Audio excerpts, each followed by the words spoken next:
জিন্দাবাদ জিন্দাবাদ জিন্দাবাদ জিন্দাবাদ জিন্দাবাদ জিন্দাবাদ। হয়, আজি বৃহত্তৰ সমাজ যুৱ মঞ্চ তিনিচুকীয়া জিলা সমিতি আমি জুবিন গাৰ্গৰ ন্যায় প্ৰদানৰ দাবীত আজি প্ৰতিবাদী কাৰ্যসূচী লৈছোঁ। তাত আমি চৰকাৰে যেনেধৰণে এই প্ৰগ্ৰামৰ ল'বলগীয়া তেনেধৰণে লোৱা নাই। আমি শ্যামকানু মহন্ত, সিদ্ধাৰ্থ শৰ্মা, শেখৰজ্যোতি কলিতাক অতি সোনকালে সিহঁতৰ শাস্তি প্ৰদান কৰে, তাকে আমি বৃহত্তৰ সমাজ যুৱ মঞ্চৰ তিনিচুকীয়া জিলা সমিতিৰ পৰা দাবী জনাওঁ। ধন্যবাদ। জয় অসম। আজি আমি বৃহত্তৰ অসমীয়া যুৱ মঞ্চ তিনিচুকীয়া জিলা সমিতিৰ উদ্যোগত আমি তিনিচুকীয়া চহৰৰ মাজমজিয়াত প্ৰাণৰ শিল্পী জুবিন গাৰ্গৰ ন্যায় প্ৰদানৰ দাবীত আমি প্ৰতিবাদী কাৰ্যসূচী আমি ৰূপায়ণ কৰিছোঁ। প্ৰাণৰ শিল্পী জুবিন গাৰ্গৰ ন্যায় প্ৰক্ৰিয়া লেহেমীয়া হৈছে।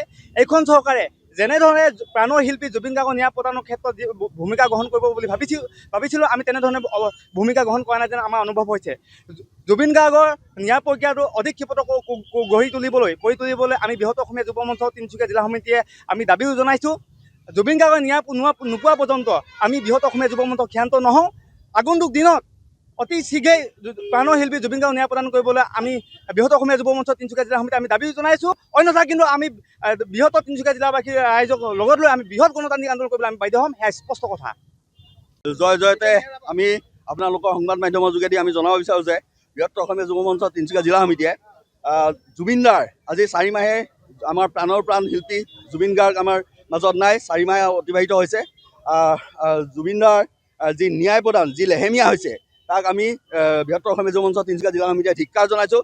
লগতে আমি দাবী জনাইছোঁ বৃহত্তৰ অসমীয়া যুৱ মঞ্চৰ তৰফৰ পৰা যে জুবিনদাৰ ন্যায় অতি সোনকালে দিব লাগে অসম চৰকাৰ তথা অসমৰ মাননীয় মুখ্যমন্ত্ৰী হিমন্ত বিশ্ব ডাঙৰীয়ালৈ। আৰু যিকেইজন দোষী চিনাক্ত হৈছে তেওঁলোকে যাতে কঠোৰতকৈ কঠোৰতম শাস্তি পাব লাগে। ধন্যবাদ।